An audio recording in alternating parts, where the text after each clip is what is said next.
রমজানে ঘুরে দাঁড়াও, রমজানে পরিবর্তনের ফিকির করো। আমার বাপ, আমার ভাই, আমার ছেলেরা, নিজেদেরকে রহম করো, রমজান সুন্দর করো, রমজানে গুনাহ ছেড়ে দাও, রমজানে আল্লাহর ইবাদতে লাগাও। 20 রাকাত তারাবি পূর্ণ পড়ো, প্রতিদিন রোজা ঠিক মতো রাখো, বরকত হবে। 5 ওয়াক্ত নামাজ জামাতে পড়ো ভাইয়া। কেন নষ্ট হইলা? খেয়ে তোমারে মূল্যায়ন করে। তোমার এই চুল, তোমার এই প্যান্ট কোন ছাগলে দেখে? তুমি এই সমাজের কোনো ভদ্রলোক, এই সমাজের মান্য গণ্য কোনো মানুষ, দিল দরদি, দিন দরদি কোনো মানুষ তোমার ঘরে দেখে? কেউ কোনোদিন তোমারে ডাকছে কোনোদিন যে বাবা তোমার এই অসাধারণ চুলের জন্য তোমারে ধন্যবাদ? হ্যাঁ, তো তাহলে সে সামান্যতম, আমরা তো মনে করেন একটু অনুভব করি, কথার কথায় অহংকারের জন্য বুঝাইতেছি না, যেন আমি এটা অনুভব করি আমরা যে অনেক মানুষ আমগরে মহব্বত করে, মুসাফা করে, হ্যাঁ, মাহফিলের জন্য বলে, তাহলে বোঝা গেল আমি অনুভব করি যে আমার অনেক মানুষ মহব্বত করে। আমার কথাটা বোঝেন নাই? অনেক মহব্বতের যে কি পরিমাণ যন্ত্রণা, এগুলো এই নজরুল মোহাম্মদ এগুলো দেখলেই বোঝা যথেষ্ট। গমে আশিকি তেরা শুকরিয়া, এইটার অর্থ এইটা। গমে আশিকি মানে হইল ভালোবাসার বেদনা, ভালোবাসার যন্ত্রণা, মহব্বতের যন্ত্রণা। আল্লাহ তেরা শুকরিয়া মানে বুঝায় যে তোমার রাস্তায় যতবার যত দুঃখ পেয়েছি, তোমারে ভালোবাসতে গিয়ে সবকিছুর জন্য তোমার শুকর যে আল্লাহ তোমার রাস্তায় দুঃখ বেদনা জামিলার মিলছে। তো এই জন্য ভাইয়া তোমার তো এটা অনুভব করা উচিত, তোমার তো এটা ভাবা উচিত যে আমি যে প্রতিনিয়ত চুল পাল্টাইলাম, ডিজাইন পাল্টাইলাম, ফ্যাশন পাল্টাইছি, তো মানুষে আমারে কিতা কয়? আমি তো অনেক সময় বলি যে তোমাদের সমবয়সী ছেলেরা যখন তোমারে বলে দোস্ত তোরে সেরকম লাগে, তো তুই জিগাও না কা কিরকম? আমিও তো মানছি তোরে সেরকম লাগে, কিন্তু সেটা কেডা?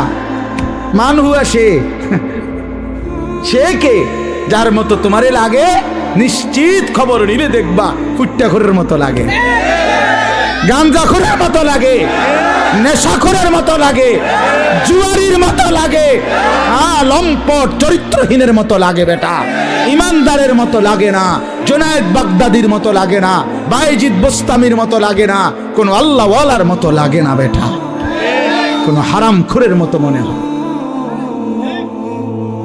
কোন বাবাখোর ডাইলখোর ছাড়া, নেশাখোর ইয়াবাখোর ছাড়া অন্যদের মতো লাগে না বেটা। নামাজি এমন হয় না, চরিত্রবান এমন হয় না, ভালো মানুষ এমন হয় না। এজন্য ঘুরে দাঁড়াও। শাহরু রমাদান আল্লাযী উনজিলা ফীহিল কুরআন হুদাল লিন-নাসি ওয়া বায়্যিনাতিম মিনাল হুদা ওয়াল ফুরকান। আল্লাহ বলছে বান্দা এই আজিমুশ শান কোরআন আমি দিয়েছি, এই কোরআন গোটা বিশ্ব মানবতার হেদায়েত, এবং হেদায়েতের কথাগুলো বায়্যিনাতিম মিনাল হুদা, একটা শব্দ, একটা ব্যাখ্যা, একটা বিষয়ের মধ্যে কোনো অস্পষ্টতা, অগোছালো, অবুঝ কিছু নাই, সব স্পষ্ট। তুমি শুধু শোনো, 100 তুমি বুঝবা, তোমারে আলো দেখাবে। ওয়াল ফুরকান, এবং কোরআনই একমাত্র হচ্ছে সত্য মিথ্যা, ন্যায় অন্যায়, হালাল হারাম, জায়েজ না জায়েজ, ভালো মন্দের মধ্যে পার্থক্য করে। তুমি ভালো মন্দ চিনবা না যদি কোরআন না চিনো, তুমি সত্য মিথ্যা বুঝবা না যদি কোরআন না চেনো, হালাল হারাম, জায়েজ না জায়েজ, উচিত অনুচিত, ন্যায় অন্যায় বুঝবা না। বাংলা বই দিয়া হবে না, অঙ্ক ইংরেজি পদার্থ জীববিজ্ঞান বই দিয়া হবে না, কোরআন লাগবে। কোরআন চ্যালেঞ্জ করলাম নাই তো আমি, বাংলা অঙ্ক ইংরেজি পদার্থ ইতান আমি পড়ছি, আপনি আমার লোক কইয়েন কথা, হ্যাঁ আপনি কোনটা দিয়া বুঝাইবেন? সত্য মিথ্যার পার্থক্যকারী বই কোরআন, কোরআন বাংলা না, অঙ্ক নয়। এগুলো নির্ধারিত কোনো বিষয়, দুনিয়াবি উপার্জনের জন্য কোনো বিষয় শিখায়। পদার্থ পদার্থই বুঝায়, জীববিজ্ঞান জীবের বিষয়ে বুঝায়, রসায়ন বিজ্ঞান রসায়নের বিষয়ে বুঝায়, ডাক্তারি ডাক্তারি বিষয়ে বুঝায়, ইঞ্জিনিয়ারি ইঞ্জিনিয়ারি বুঝায়। কিন্তু সত্য মিথ্যা, ন্যায় অন্যায়, আলো অন্ধকার, হালাল হারাম, উচিত অনুচিত, ভালো মন্দ বুঝায় শুধুই আল্লাহর কোরআন। কোরআন বিহীন তুমি আলো পাইবা কেমন? কোরআনবিহীন তুমি সত্যের সন্ধান পাবা কেমনে? অতএব আল্লাহ তাআলা বলছে, বান্দা, কোরআন নাজিলের মাস রমজান, ফামান শাহিদা মিনকুমুশ শাহরা ফালিয়াসুমহু। এই শেষ কথা হলো, আল্লাহ বলেন, বান্দা, অতএব তোমাদের যাদেরই জীবনে রমজান আসে, তোমরা যারা সাবালক রমজান পর্যন্ত পৌঁছবে, ফালিয়াসুমহু, তোমরা রোজা রাখো। ওহ, কি মায়া করে আল্লাহ বলছে, এই আমার বান্দা শুনো, রোজা রাখো, রোজা। ফালিয়াসুমহু, আল্লাহ যেন বলে, এই হায়াত যদি পাও, রমজান পর্যন্ত যদি পৌঁছো, রমজানের চাঁদ যদি দেখো না বান্দা, রোজা রাখ। যদি বলি, মাওলা রোজা রাখলে কি দিবেন পুরস্কার? আল্লাহ বলেন, আমি না এক মাসেই তোমারে মুত্তাকি বানাই দেব, লাআল্লাকুম তাত্তাকুন। এক মাসে মুত্তাকি। যদি বলি, মাওলা মুত্তাকি হলে কি হবে? আল্লাহ বলেন, জান্নাত তো বানাইছি আমি মুত্তাকির জন্য। উইদ্দাত লিল মুত্তাকিন, জান্নাত বানানোই হয়েছে মুত্তাকিদের জন্য। ইন্নাল মুত্তাকিনা ফি জান্নাতিন ওয়া উয়ুন, ইন্নাল মুত্তাকিনা ফি যিলালিন ওয়া উয়ুন। আল্লাহ বলেন, আমার মুত্তাকি বান্দারা জান্নাতেই বসবাস করবে। খালাস। অতএব বন্ধু, বাপ, নওজোয়ান, শুধু ওয়াজের জন্য যেন ওয়াজ না হয়। শুধুই বললাম আমারে এই মাহফিলওয়ালারা হেরা নাকি দাওয়াত দিতে বহুত পেরেশানি করতে হয়েছে, কেমনে জোড়া তালি দিয়া, হ্যাঁ, সেলিম ভাই শেষ পর্যন্ত রাজি করাইছে। আলহামদুলিল্লাহ, সকলেরই ভালোবাসায় আল্লাহ আনাইছে, ঠিক না? আল্লাহ আমাদের সবাইকে ভালো করেন, আমাদের জীবন সুন্দর করেন, আমাদের আখিরাত সুন্দর করেন। কিশোর নওজোয়ান বন্ধু, আমি তো ধমক দিলাম, একদিন আফসুস করবা যে তোমারে যদি আরো কেউ ধমক দিত। বলো নাই ভাইয়া, বুঝো নাই, আজ তো আমি ধমক দিছি, মনে করো আমি তোমারে ফিরাইতে চেষ্টা করছি, কিন্তু যে তোমারে ধমক দেয় না, ছেড়ে দিছে, সে তো তোমারে অন্ধকারে ছেড়ে দিছে তো তোমারে নাফরমানে। আমি তো ফিরাইতে চাচ্ছি, আমি তো ধমক দিয়ে আগাইতে চাইতেছি। যে দরদি হয় সে তো তার ছোট ভাইকে থাপ্পড় দেয়, আঘাত করে, মারে, ফিটটা হইলেও তারে গুনার রাস্তা থেকে ফিরায়। যে দরদি হয় না, সে রাগ করলে বলে, যা তার কপাল দেখাক, যেটা মনে করে এটা করুন। এটাই কি উত্তম? আল্লাহ আমাদেরকে বুঝ দান করেন। একটি কথা পূর্ণ বুঝবার জন্য ধারাবাহিক মনোযোগ জরুরি। কোরআনুল কারীমের মধ্যে আছে, আল্লাহ তাআলা বলেন, ওয়াদাক্কির ফাইন্নাদ যিকরা তানফাউল মুমিনিন। আল্লাহ তাআলা বলেন, আপনি বারবার উপদেশ দিতে থাকেন। যাক্কির শব্দের অর্থ হলো বারবার, অর্থাৎ আপনি আপনার এই কথাগুলো বারবার বলতে থাকেন। ফাইন্নাদ যিকরা তানফাউল মুমিনিন, নিশ্চয়ই প্রত্যেকবার উল্লেখ করলেই, যতবারই বলবেন ততবারই ইমানদারদের উপকার হবে। এই একবার, দুইবার, 10 বার, 50 বার শুনতে শুনতে, বলতে বলতে একসময় বিবেক জাগবে, অনুভূতি আসবে, ফিকির আসবে যে আহারে, আমারে বারবার বলতেছে, আমার প্রতি বারবার নারাজ হইতেছে, আমার তো আসলে বদলানো দরকার। তো একটা সময় তখন পরিবর্তন নসিব হয়। এই জন্য এটা খুব জরুরি, এই বারংবার প্রেসার দেওয়া, বারবার বলতে থাকা, বারবার বলতে থাকা। আম্বিয়ায়ে কেরাম, নবীগণ মানুষদেরকে বারবার আল্লাহর দিকে ডাকতেন। 950 বছর এক টানা হযরত নূহ আলাইহিস সালাম একই এলাকার মানুষকে, একই অঞ্চলেই আল্লাহর দ্বীনের দাওয়াত দিয়েছে।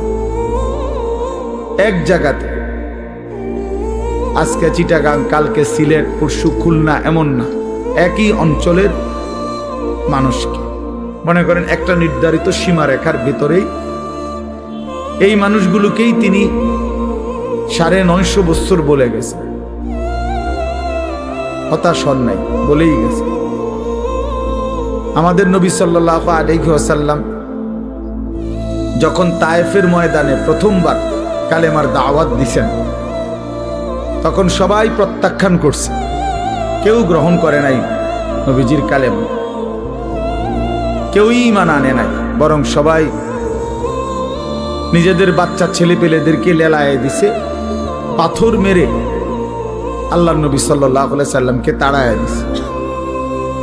কিন্তু কিছুদিনের ব্যবধানে ঠিক এই তায়েফ থেকেও অসংখ্য অগণিত লোক কালেমা পড়ে মুসলমান হয়েছে। এবং খন্দকের যুদ্ধের সময় এই তায়েফের একজন সাহাবীর বুদ্ধিমত্তায় খন্দকের বিজয়ের অনেক বড় সহযোগিতা, সাপোর্ট হয়েছে। তাইলে নবী সাল্লাল্লাহু আলাইহি সাল্লাম সেদিন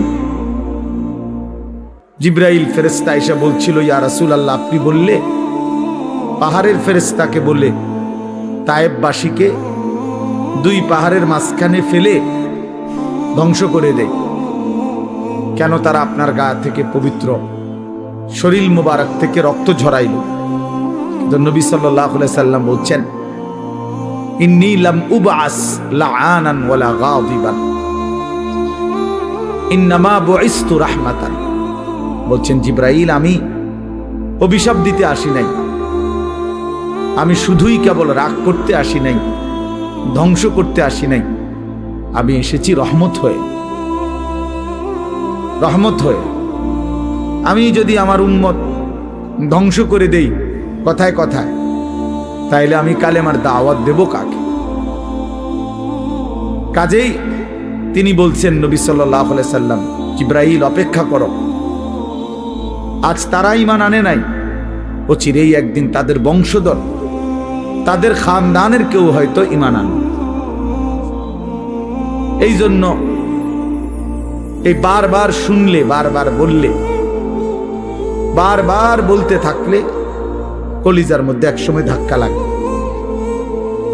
একটা শক্ত পাথরের উপরেও যদি বারবার বৃষ্টির পানি পড়ে, একই জায়গায় ফোঁটা পড়ে, তো একটা সময় এই পাথরটাও ছিদ্র হয়ে যায়, কিছুটা ছিদ্র হয়ে যায়, ডাইব্বা যায়। এই জন্য বললাম আল্লাহর কথা মনোযোগ দিয়ে শুনলে ভালো, যেই শুনে তারই বরকত হয়। শুক্রবারে জুমার নামাজের বয়ান মনোযোগ দিয়ে শুনলে ধারাবাহিক 52 সপ্তাহ, 1 বছরে, তো মানুষের জিন্দেগি পরিবর্তন হয়। এরপরে এরকম ওয়াজ মাহফিলে উলামায়ে কেরামের নসিহত তোমরা ছেলেরাও যদি আলাদা আলাদা মনোযোগ দিয়া শুনো, একটা সময় দেখবা তোমার জিন্দেগিও সুন্দর হবে। গুনায় ভরা জিন্দেগি বাপ সুন্দর না। কোনো পাপী, কোনো নাফরমানকে কেউই ভালোবাসে না, সম্মান করে না, এবং প্রত্যেক অপরাধী নিজের কাছেও লজ্জিতই থাকে। কোনো নষ্ট চরিত্রের লোক ছেলে, সে নিজের কাছেও নিজেকে অপরাধী ভাবে। নিজের একাকিত্ব হলেও মনে পড়ে যে কাজটা ঠিক না, কাজটা অন্যায়। নারী দেখা, ছবি দেখা, নাচ গান, উলঙ্গ দৃশ্য, জিনা, ব্যভিচার, মদ, জুয়া, এই হারামের মধ্যে যারা পড়ে আছে, সে একাকিত্বে মনে পড়ে, তার বুঝে ধরে, সেও ভাবে যে কাজটা সুন্দর না। তাহলে এই জন্য কোনো পাপী, কোনো অপরাধী, কোনো নাফরমান মানুষের কাছেও সম্মান পায় না, নিজের কাছেও নিজে ইজ্জত পায় না, নিজের বিবেকেরও দংশন হইতে থাকে। এই জন্য আমি বললাম, গুনাহ, নাফরমানি ইজ্জত দেয় না, সম্মান দেয় না, প্রিয় বানায় না, বরং কিতাবের মধ্যে আছে বুগদাতুন ফি কুলুবিল খালক, প্রত্যেক গুনাহ মানুষের অন্তরে ঘৃণা তৈরি করে। প্রত্যেকটি গুনাহের কারণে বান্দা আল্লাহ তাআলা রহমতের নজর থেকে দূরে সরে যায়, এবং একটা সময় বান্দা আল্লাহ তাআলার লানত, অভিশাপের যোগ্য হয়। ফলে তখন আল্লাহ যখন কারো উপরে লানত বর্ষণ করে, তো গোটা সৃষ্টি তাকে ঘৃণা করে।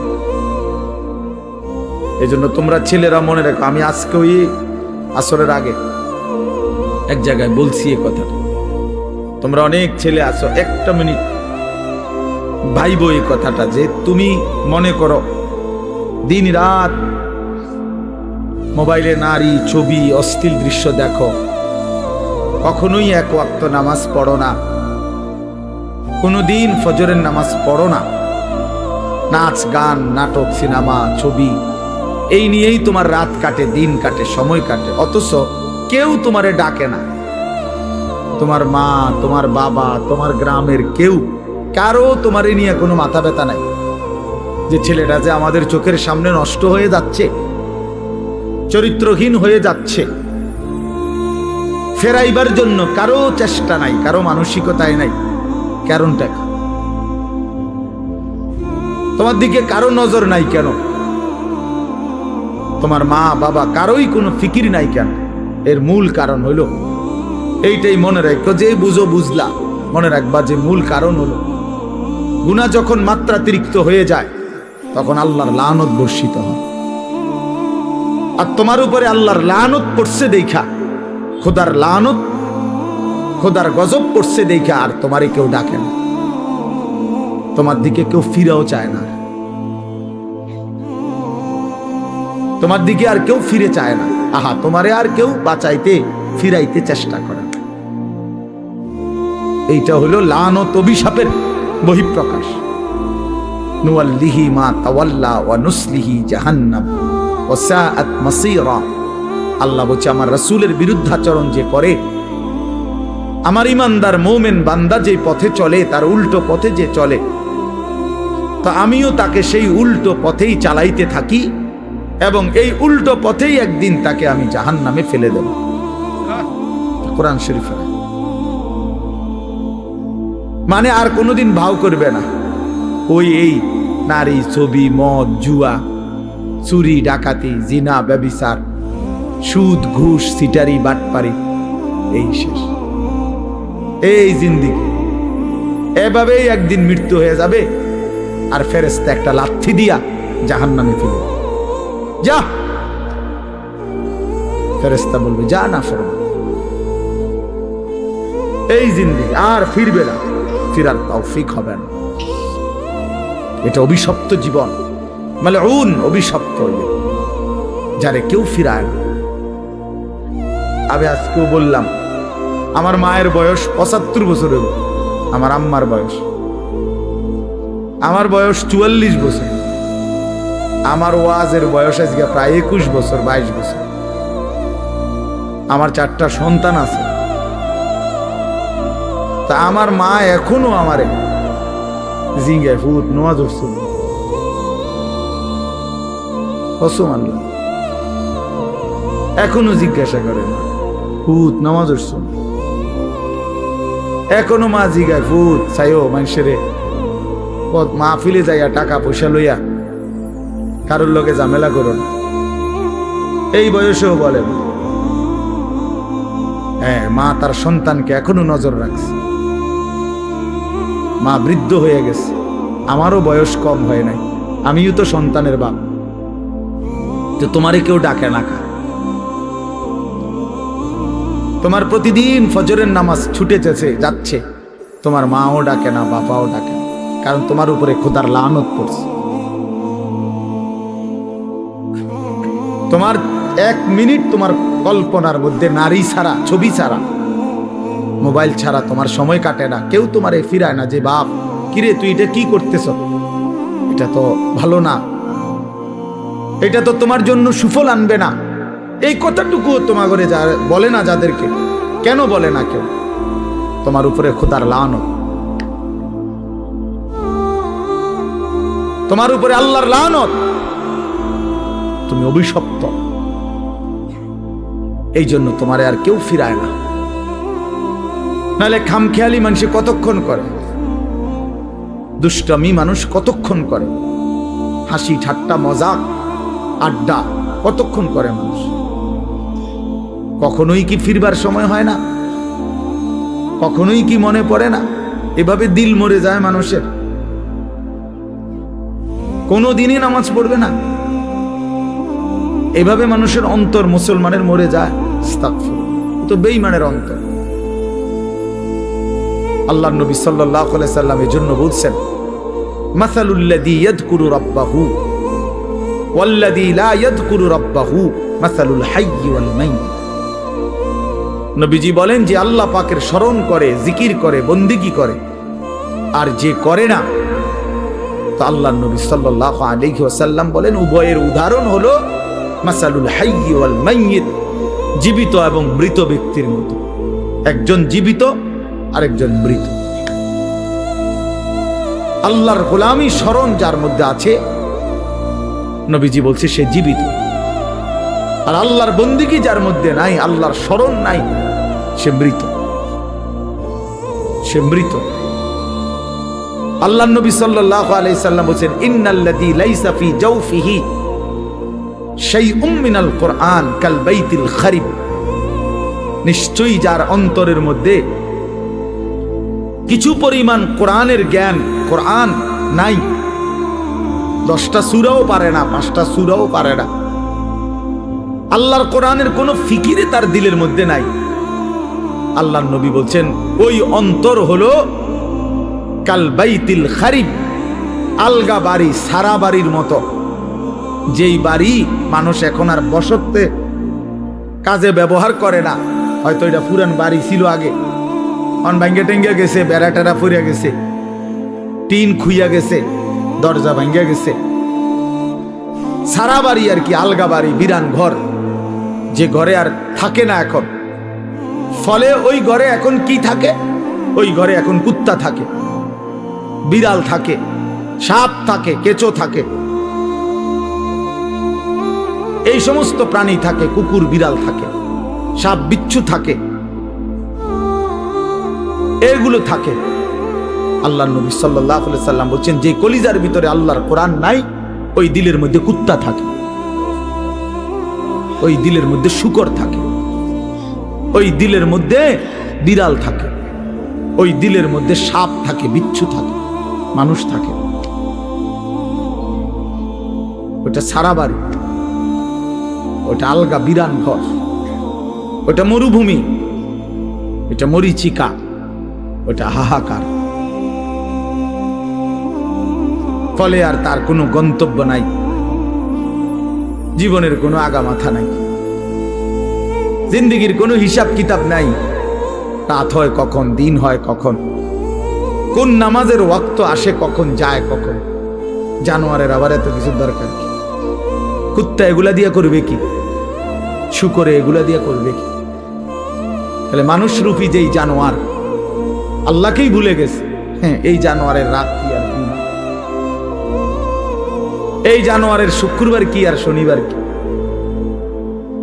এই হাইওয়ানের আবার জীবন কি? সারাক্ষণ একই রকম, সব দিন বরাবর, সব মাস বরাবর। আমরা হিসাব করি আলহামদুলিল্লাহ। আমার বয়ান এখানে আমরা হিসাব করি, মাহফিল দেরি হোক, কিন্তু ঠিকই আমরা মাগরিবের নামাজ মসজিদে কংসনগর জামাতের সাথেই পড়ছি, তারপরে আসছি। অর্থাৎ হিসাব মিলাতে হবে জিন্দিগি, আমার জিন্দিগির আমার টার্গেট থাকতে হবে যে হাজার ব্যস্ত আমি, লক্ষ কোটি ব্যস্ততা হোক, কিন্তু আমি নামাজ ছুটবে কেমনে? আমার এটা কোনো যুক্তি হইতে পারে না। মুসলমানের নামাজ ছুটে কেমনে? নামাজবিহীন মুসলমান থাকে কেমন? তার পরিচয় মুসলমান কিভাবে হয় ভাইয়া? ফারকুমা বাইনানা ওয়া বাইনাল কুফরি আস-সালাহ। নবীজি বলছে আমাদের মাঝে আর বেঈমান কাফেরের মাঝে পার্থক্য নামাজ। আল্লাহর নবী সাল্লাল্লাহু আলাইহি ওয়াসাল্লাম বলেন, মান তারাকা সালাতাম মুতাআম্মিদান ফাকাদ কাফারা। যে ইচ্ছে করে নামাজ ছেড়ে দিল সে যেন বেঈমান হয়ে গেল। ফাকাদ কাফারা, সে কুফরি করল। স্পষ্ট হাদিস। আল্লাহর নবী সাল্লাল্লাহু আলাইহি ওয়াসাল্লাম বলেন, আস-সালাতু ইমাদুদ্দিন। নামাজ হচ্ছে দ্বীনের খুঁটি। মান আকামাহা ফাকাদ আকামাদ-দ্বীন। যে নামাজ জারি রাখলো সে যেন তার পুরা দ্বীন চালু রাখলো। ওমান হাদামাহা ফাকাদ হাদামাদ-দ্বীন, যে নামাজ নষ্ট করে দিল সে তার পুরা দ্বীন নষ্ট করে দিল। আল্লাহ কোরআনে বলছে ইন্নাস সালাতা তানহা আনিল ফাহশাই ওয়াল মুনকার, নিশ্চয়ই একমাত্র নামাজ যাবতীয় অশ্লীলতা, অসভ্যতা, বেহায়াপনা, অপরাধ থেকে বিরত রাখে। এজন্য সাফ কথা বেটা, কোন বেনামাজি ভদ্র হইতে পারে না। বেনামাজি মানে অসভ্য বেটা, বেনামাজি মানে কুত্তার জিন্দেগি, কুত্তার জিন্দেগি মনে। হ্যাঁ জোরে বল বেটা, তোরা যারা নামাজ পড়স না লজ্জা থাকলে বলিস। আর বেহায়া যদি হাসো বেনামাজি হবার পরেও, তো মনে রাখো তোর ব্রেনে সমস্যা, তোর মাথার তার সিরা, তুই পাগল মাতাল, তুই মানুষও না জানোয়ারও না, তোর কোনো অনুভূতি নাই বেটা, বিবেকে নাই, তুই জানোস না তোরে বানাইছে কে বেটা, তুই পাগল না ছাগল এটাও জানোস না। কিসের মা কিসের বাপ, বেনামাজির কি আর মা কি তা বাপ, বেনামাজির কিসের আল্লাহ কিসের রাসূল, কিচ্ছু নাই, হেতেই হেতে। তার আবার মা কিভাবে হবে? সে তার মা তো মুসলমান, তার বাবা তো মুসলমান, সে তো তার বাবাকে চিনে না, সে তো তার মায়ের ইজ্জত বোঝে না। অতএব বেনামাজি অনেকটা বেওয়ারিশের মতো, লাওয়ারিশ। এজন্য বন্ধু মনে রাখো, নিজের হিসাব মিলানো, নিজেকে বুঝা, নিজেকে চিনা অনেক বড় সম্পদ, অনেক বড় নিয়ামত। এজন্য হাসি দিয়ে উড়াই দিও না। এক হুজুর সুন্দর বলছে, শুধু এটাই ভেবো না যে হুজুর ভালোই বলছে, না ভাইয়া, তুমি ভাবো তোমার জিন্দেগি এত অধপতন কেন? একেবারে সামান্য একটা বিষয়, আমরা এখন 5 রাকাত নামাজ পড়ছি মাগরিব, কত 10 মিনিট সময় লাগছে, খালাস, সমস্যা কি? 4 রাকাত ফজরের নামাজ পড়তে কত 10 মিনিট সময় লাগে, এটা এত কঠিন কিছুই না, কিছুই না, এটা কঠিন, কোনো কঠিন হতেই পারে না। এটা কোরআন শরীফ আছে, ইউরিদুল্লাহু বিকুমুল ইউসরা ওয়ালা ইউরিদু বিকুমুল উসরা। আল্লাহ বলে, বান্দা আমি আল্লাহ তোমাদেরকে সব বিষয়ে সহজ করতে চাই, কোনোভাবেই বান্দা আমি তোমার উপরে কঠিন কিছু চাপায় দিতে চাই না। মা জাআলা আলাইকুম ফিদ-দীনি মিন হারাজ। আল্লাহ বলেন, আমি আল্লাহ দ্বীনের নামে, ইসলামের নামে, কোরআনের নামে আমার কোন শরীয়ত, আমার কোন বিধান আমি এমন একটাও বানাই নাই যেটা হারাজ, কষ্ট হয়ে যাবে, মুসিবত হয়ে যাবে, অনেক বড় পেরেশানি হয়ে যাবে তোমার জন্য। না না, আমি এমনটা বানাই নাই। মা জাআলা আলাইকুম ফিদ-দীনি মিন হারাজ।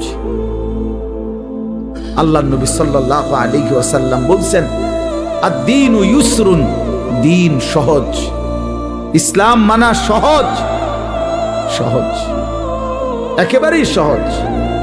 স্বাভাবিক তালেই আমার শায়েখ আল্লামা মুফতি মুশতাকুন নবী কাসেমি হুজুর সেদিন আমাদের মাদ্রাসায় কিশোর যুব ইসলাহি মজলিসে, আমরা আলাদা 16 বছর থেকে 30 বছর বয়সী পর্যন্ত ছেলেদের আলাদা ইসলাহি মজলিস করছিলাম আমার মাদ্রাসায়। 8ই ফেব্রুয়ারি প্রায় 600-র মতো ছেলে উপস্থিত হয়েছিল, শুধু ছেলে, সব নওজোয়ান। হুজুর সেখানে বলছিলেন এই ব্যাপারে বিস্তারিত, যে আমাদের জীবনের 2টা অংশ, একটা হলো দুনিয়া, আরেকটা হলো আখিরাত। দুনিয়ার জন্য আমাকে করতে হবে কর্ম, আখিরাতের জন্য আমাকে পালন করতে হবে ধর্ম। এই আমার জিন্দেগি। দুনিয়ার জন্য আমি কর্ম করব, আখিরাতের জন্য আমি ধর্ম পালন করব।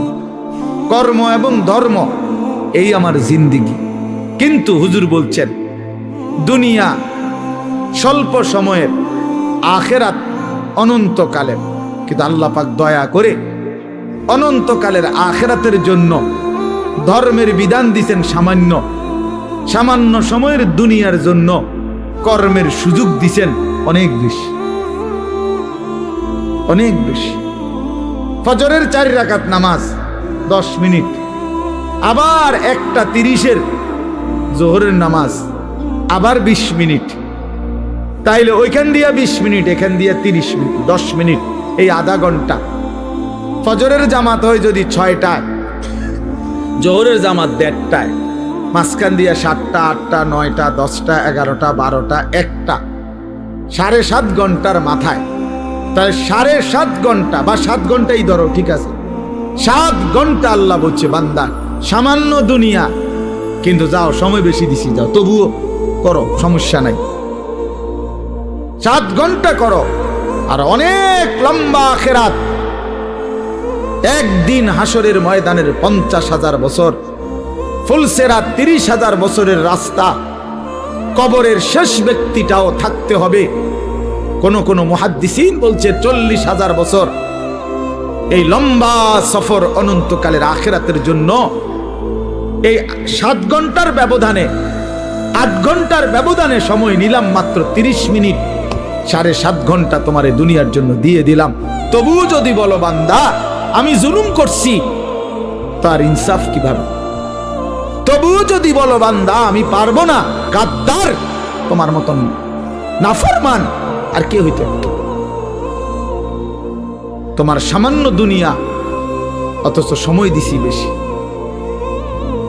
1:30 জোহরের নামাজ শেষ, 1:50 ভিতরেই নামাজ শেষ, আবার 4:30, 4:45 আইসো 4 রাকাত আসরের ফরজ পড়বার জন্য।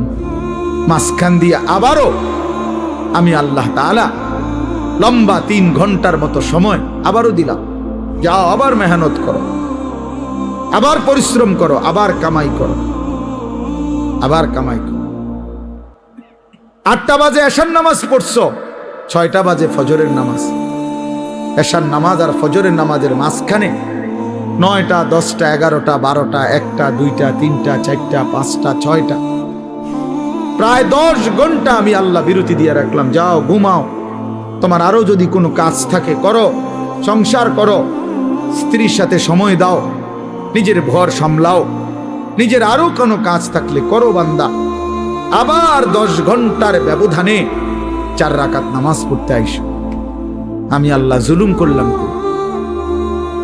আমি আল্লাহ তাআলা বেইনসাফি করলাম কোথায় বান্দা? কিন্তু তুমি জালেম, কত বড় নিকৃষ্ট, কত বড় অসভ্য, নির্লজ্জ, বেহায়া, যে তুমি 8 ঘন্টা পরেও, 8 ঘন্টা যেই মালিক হায়াত দিছেন তার জন্য 4 রাকাত নামাজ পড়তেও তুমি রাজি না, 10টা মিনিট দিতেও রাজি না। এর চাইতে বড় জালেম আর কে হইতে পারে? এর চাইতে বড় নাফরমান আর কে হইতে পারে? এই জন্য বাপ, আমি সমস্ত ছেলে তোমাদেরকে অনুরোধ করলাম, দয়া করে বাবা ভাইব, তোমরা তোমাদের জিন্দেগি নিয়ে ভাবো। কেউ তোমারে নিয়ে না ভাবলেও, কেউ খেয়াল না করলেও তুমি মনে রেখো, তুমি তো তোমারে আলাদা করতে পারতা না। তোমার শরীর, তোমার দেহ, তোমার অঙ্গ, তোমার হাত পাও, তোমার ভেতর বাহির, এগুলো তো আর তুমি আলাদা করতে পারবা না। কাজে এই দেহ, এই অঙ্গ একদিন হাসরের ময়দানে আল্লাহর সামনে সাক্ষ্য দিবে,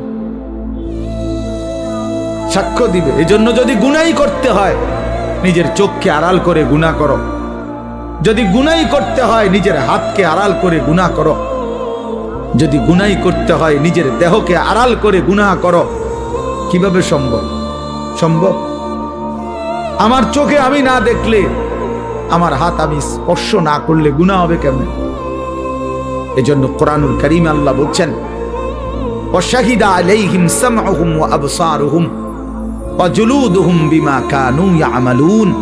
বান্দা, তোমাদের কান, তোমাদের চোখ, তোমাদের সমস্ত দেহ, অঙ্গ প্রত্যঙ্গের চামড়া আমি আল্লাহর কাছে সেদিন হাসরের ময়দানে তোমাদের যাবতীয় কর্মকাণ্ড সম্পর্কে সাক্ষ্য দিব। আমাকে শোনাবে, আমাকে বলবে বান্দা, তুমি আড়াল করতে পারবা না। নিজের হাতকে আড়াল করবেন কেমনে? নিজের চোখকে আড়াল করবেন কেমন? নিজেকে আড়াল করার সুযোগ তো নাই ভাই। প্রিয় সন্তান, প্রিয় ছেলেরা, কেন নষ্ট হচ্ছ? কেন চরিত্রহীন হইলা বাবা? বলো বাপ। ওই দেখেন, ও এখানে হাসাহাসি করে। আর মানে এখন একজনের গায়ে আরেকজন হেলান দিয়া বসে, একজন আরেকজনের আঞ্জা দিয়া ধরে, একজন আরেকজনকে লাথি মারে, আরেকজন আরেকজনের চুল ধরে মানে এই হলো পোলাপানের কি করে, মানে কেন? এখানে না শুধু এ চলতে ফিরতে হাঁটতে ঘুরতে একটা আরেকটারে লাথি দেয়, একটা আরেকটারে টাইনা ধরে, একটা চুল ধরে, একটা বেটকায়, একটা আঞ্জা দিয়া ধরে, মানে কি করে? পাগল মাথা। আহা, দেখেন আপনারা ছেলে পেলেদের চাল চলন, মানে একেবারেই শূন্য, বিচ্ছিন্ন। পৃথিবীতে কোনো মানুষ আছে তারে কেউ দেখে এটা দ্বারা কোনো লজ্জা শরম হইতে পারে? কিচ্ছু বোঝেন, কিছুই বোঝেন, আমি কিচ্ছু বোঝেন। কি মুরব্বী আছে না, মানুষে দেখে না, আলেম ওলামা দেখে না, হেতে হেতের এত বিকৃত।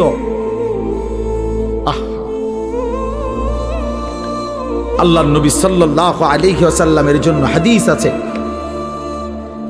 দোস্ত। আল্লাহর নবী বলছে, কিছু মানুষের দিল ওয়াল কালকুজ মিরবাদান, নবীজি বলছেন কিছু মানুষের দিল থাকে এরকম উল্টানো, এই যে এটা উল্টানো, মনে করেন এইটা উল্টানো হইলে এইবার এইটার উপরে যদি এখানে আটলান্টিক মহাসাগরের পানিও ঢালে, এটা পুড়বে না। পুড়বে? এটা কেন পুড়বে না? উল্টা এটা। রাসূলুল্লাহ সাল্লাল্লাহু আলাইহি ওয়াসাল্লাম বলছেন, কিছু নাফরমানের কলিজা উল্টানো থাকে, দিল উল্টানো থাকে। লা ইয়ারিফু মারুফান ওয়ালা ইউনকিরু মুনকারান, তখন আর সে কোনো ভালোও বুঝে না, কোনো মন্দও বুঝে না, কিছুই বোঝে না, কিছুই বোঝে না। উলাইকা কাল আনআম, আল্লাহ তাআলা বলে এই মানুষগুলোই হচ্ছে জানোয়ার, এরাই জানোয়ার, যাদের কাছে আলো অন্ধকারের কোনো পার্থক্য নাই, যাদের কাছে রাত দিনের কোনো পার্থক্য নাই, যাদের কাছে হালাল হারামের কোনো পার্থক্য নাই, যাদের কাছে পাক নাফাকের কোনো পার্থক্য নাই, যাদের কাছে জায়েজ না জায়েজের কোনো পার্থক্য নাই, হালাল টাকাও খায়, সুদের টাকাও খায়, আপন মাকেও দেখে, রাস্তার নারীকেও দেখে, আপন বোনকেও দেখে, পরের বোনকেও দেখে, যার কাছে কোনো হালাল হারাম বলতে কিছুই নাই, শরীর নাপাক পেশাব পায়খানা করে পবিত্রতা অর্জনের কোনো দাঁড় দাঁড়ে না। তো আল্লাহর নবী সাল্লাল্লাহু আলাইহি সাল্লাম বলেন, মূল কারণ এমন কেন? এই নাফরমানের কলজা উল্টান, এই নাফরমানের দিল উল্টায় দিছে আল্লাহ। ইন্না কুলুবাল ইবাদ বাইনা ইসবাআইন মিন আসাবি'ir রহমান ইউকাল্লিবুহু কাইফা ইয়াশা। হাদিসের মধ্যে আছে, আল্লাহর নবী সাল্লাল্লাহু আলাইহি সাল্লাম বলেন, নিশ্চয়ই মানুষের দিল আল্লাহ পাকের কুদরতি এই দুই আঙ্গুলের মাঝে, আল্লাহর কুদরতি দুই আঙ্গুলের মাঝে তিনি যেভাবে ইচ্ছে এই দিল উলট পালট করতে পারেন। এই জন্য আমাদের নবী সাল্লাল্লাহু আলাইহি সাল্লাম ভাইয়া, নবীজি 5 ওয়াক্ত নামাজের পরে একটা দোয়া করতেন, অনেকগুলো দোয়ার মধ্যে এটাও একটা দোয়া নবীজি নিয়মিত করতেন, ইয়া মুকাল্লিবাল কুলুব সাব্বিত কলবি আলা দীন। হে অন্তর সমূহের উলট পালটকারী, আপনি আমার দিলটা আপনার দ্বীনের উপরে মজবুত রাখেন। সুখে থাকি দুঃখে থাকি আপনাকে যেন না ভুলি, রাতে থাকি দিনে থাকি আপনাকে যেন না ভুলি, একাকী থাকি প্রকাশ্যে থাকি আপনাকে যেন না ভুলি, সব প্রত্যাশা মতো পাই কিংবা না পাই মাওলা আপনারে যেন না ভুলি, আপনারে যেন না ভুলি, আপনারে যেন না ভুলি। আপনাকেই যদি হারিয়ে ফেলি তো মোমেনের আর থাকলো কি? আপনারই যদি পেয়ে যাই মোমেনের আর হারালো কি? হারালো কি? जो तू मेरा तो सब मेरा, যখন আল্লাহ আমার সবই আমার, अगर एक तू नहीं मेरा तो कोई शाई नहीं मेरी, যখন আল্লাহ আমার নাই কিছুই আমার নাই। আমরা কিতাবে পড়ছি, বুজুর্গদের মুখে শুনছি, আমার ঢালকানগর হজরত কুতবে আলম আরিফ বিল্লাহ হজরত মৌলানা শাহ আব্দুল মতিন বিন হুসাইন দামাত বারাকাতুহুমুল আলিয়া, আমি হজরতের মুখেও বহু শুনছি। এই ভারতীয় উপমহাদেশে একজন বড় বুজুর্গ ছিলেন, সৈয়দুত তাইফা হাজি এমদাদুল্লাহ মুহাজিরে মক্কি রাহমাতুল্লাহ আলাইহি। জগৎ বিখ্যাত বুজুর্গ ছিলেন, আল্লাহর ওলি ছিলেন। তো উনি যখন মুনাজাত করতেন, আল্লাহর কাছে কিছু চাইতেন, তখন তিনি বলতেন, চায় মাওলা, আপনার কাছে দুনিয়ার কত মানুষ কত কিছু চায়, বাড়ি চায়, গাড়ি চায়, কত প্রয়োজনের কথা আপনার কাছে বলে, আর আমি এমদাদুল্লাহ আপনার কাছে, আপনি আল্লাহকেই চাই, আমার আর কিচ্ছু লাগবে। কুই তুঝসে কুছ और कोई कुछ